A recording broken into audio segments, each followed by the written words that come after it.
Assalamualaikum warahmatullahi wabarakatuh. Perkenalkan, nama saya Darussalam. Saya Darussalam dengan NIM D022002, mahasiswa Teknik Informatika Universitas Sulawesi Barat. Jadi, di sini saya akan menjelaskan bagaimana saya membuat artikel jurnal dari skripsi yang saya download, di mana video ini saya buat untuk memenuhi tugas UTS dari Ibu Heliawati Hamrul, mata kuliah Teknik Penulisan, di mana skripsi yang saya download yaitu sistem yang berjudul Sistem Pakar untuk Mendiagnosa Penyakit Infeksi Virus pada Anak-anak menggunakan metode backward chaining dan certainty factor berbasis Android, di mana skripsi ini merupakan skripsi yang berasal dari Universitas Negeri Semarang yang disusun oleh Agustina Yosi Widianingsih yang berasal dari jurusan Ilmu Komputer Fakultas Matematika dan Ilmu Pengetahuan Universitas Negeri Semarang 2016. Jadi untuk pertama pembuatan artikel yang saya buat yaitu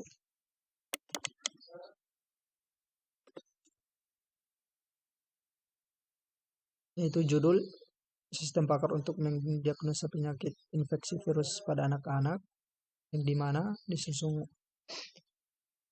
penulis yaitu Agustina Yosi Alamsyah, kemudian Isa Aktis. Selanjutnya itu abstrak,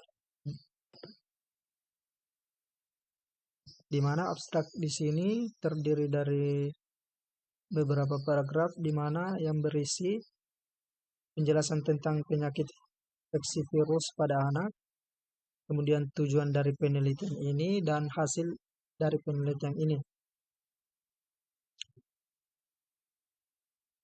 di mana abstraknya berisi itu tadi dan memiliki kata kunci backward chaining, certainty factor, penyakit virus pada anak, sistem pakar.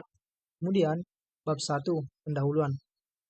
Pendahuluan di sini terdiri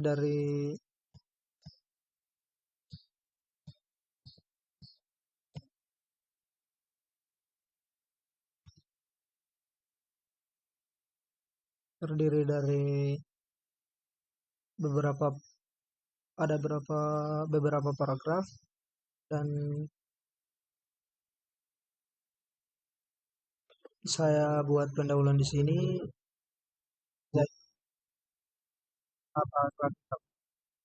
mana di sini tentang penjelasan penyakit, sistem pakar, kemudian teknik, kemudian metode, kemudian penggunaan sistem pakar. Kemudian selanjutnya bab 2, tinjauan pustaka. Tinjauan pustaka di sini terdiri dari kecerdasan buatan, sistem pakar, kelebihan dan kekurangan sistem pakar, struktur sistem pakar, antarmuka pengguna, pengetahuan, basis pengetahuan, dan masih banyak lagi. Kemudian untuk kecerdasan buatan, di mana saya ambil yaitu kecerdasan buatan berbeda dengan kecerdasan konvensional. Penggunaan konvensional berbasis algoritma yang mendefinisikan setiap langkah dan penyelesaian masalah. Pemrograman konvensional dapat menggunakan rumus matematika atau prosedur sekuensial untuk menghasilkan solusi.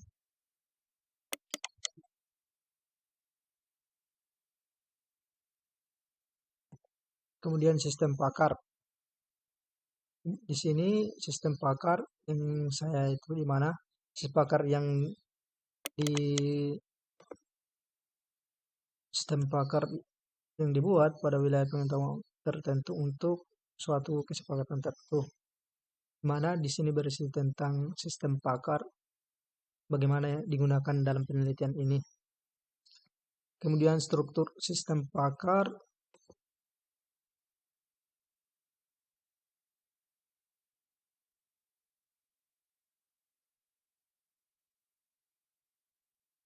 maksudnya di sini ciri-ciri sistem pakar.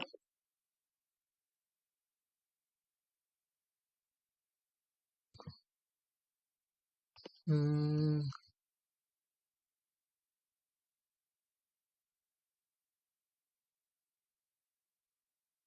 Kemudian di sini struktur sistem pakar,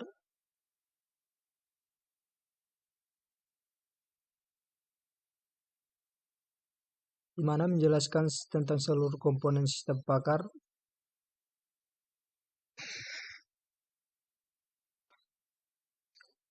Jadi di sini terlihat bagaimana menyusun sistem pakar antar pengguna dan basis pengetahuan, akuisisi pengetahuan, mesin workplace, fasilitas penjelasan, dan perbaikan pengetahuan. Kemudian selanjutnya antarmuka pengguna di sini yaitu syarat utama membangun antarmuka pengguna adalah kemudahan dalam menjalankan sistem yang ditampilkan merupakan tampilan yang interaktif, komunikatif, dan mudah dalam pemakaiannya, di mana saya ambil di sini. Kemudian selanjutnya basis pengetahuan. Basis pengetahuan merupakan tata cara program dapat memberikan simulasi mendiagnosa permasalahan atau penyakit dalam sebuah sistem pakar.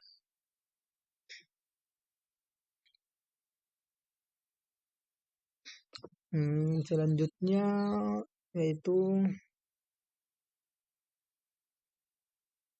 akuisisi pengetahuan. Dalam tahap ini, Knowledge Engine berusaha merayap pengetahuan untuk selanjutnya ditransfer ke dalam basis pengetahuan. Pengetahuan ini diperoleh dari pakar, kemudian dilengkapi dengan buku, basis data, laporan penelitian, dan pengamalan pemakai. Kemudian selanjutnya mesin inferensi. Mesin inferensi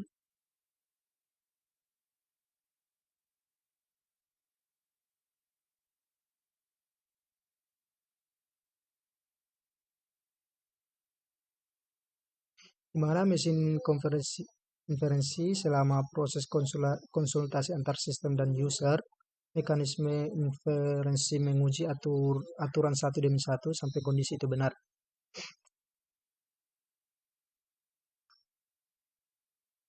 Di mana mekanisme ini akan menganalisis suatu masalah tertentu dan akan mencari jawaban, kesimpulan atau keputusan terbaik di mana dari penelitian ini. Kemudian workplace digunakan untuk merekam hasil-hasil antara kesimpulan yang dicapai. Ada 3 keputusan yang direkam, yaitu rencana, agenda, dan solusi. Kemudian fasilitas penjelas,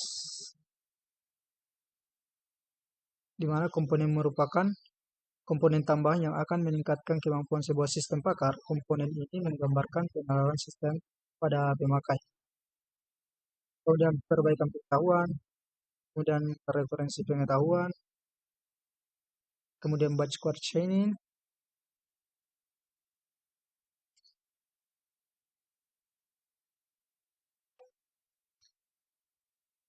fasilitas penjelas. Komponen ini menggambarkan pengenalan sistem pada pemakai. Kemudian perbaikan pengetahuan. Kemampuan ini sangat penting dalam pembelajaran terkomputerisasi sehingga program akan mampu menganalisis penyebab, kesuksesan, dan kegagalan yang dialaminya. Kemudian representasi pengetahuan. Dalam sistem pakar, pengetahuan yang telah diuraikan dipresentasikan ke dalam bentuk yang dapat diproses oleh komputer. Di mana yaitu batch code chaining, di mana lampu satu rusak, if lampu satu dinyalakan, n lampu satu tidak menyala, n lampu satu dihubungkan dengan screen, n screen masih utuh. Selanjutnya itu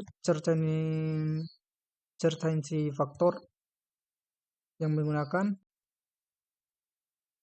Jadi selanjutnya yaitu Android, di mana Android ini berisi tentang bagaimana sistem operasi Android sendiri digunakan dalam penelitian ini. Karena penelitian ini berbasis Android. Kemudian pengembangan sistem ada 3, yaitu analisis kebutuhan, desain sistem, kemudian penulisan kode program atau implementation. Selanjutnya yaitu integration dan testing atau pengujian program, kemudian pemeliharaan. Kemudian ERD atau Entity Relationship Diagram, di mana komponen-komponen ERD yang digunakan dalam penelitian ini yaitu entity atau objek data, kemudian relationship, kemudian atribut, kemudian data flow diagram, di mana dalam penelitian ini proses-proses yang dilakukan oleh sistem interaksi antar proses dan interaksi proses-proses tersebut dengan entity luar, di mana proses data yang dimasukkan dalam sebuah proses, data-data yang lain yang diperlukan untuk pengerjaan proses tersebut dan hasil tersebut. Selanjutnya yaitu PHP. PHP digunakan untuk membuat website-nya.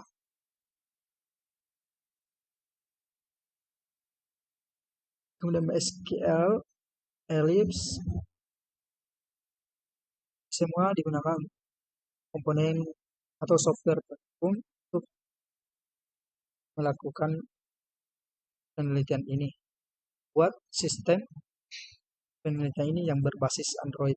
Kemudian penelitian ini untuk mendeteksi penyakit virus pada anak, di mana penyakit yang diangkat di penelitian virus yang disebabkan oleh sistem imunitas yang ada di dalam tubuh anak yang belum terbangun sempurna. Jenis-jenis penyakit virus pada anak yaitu 1 cacat air, 2 gondongan, dan ketiga campak.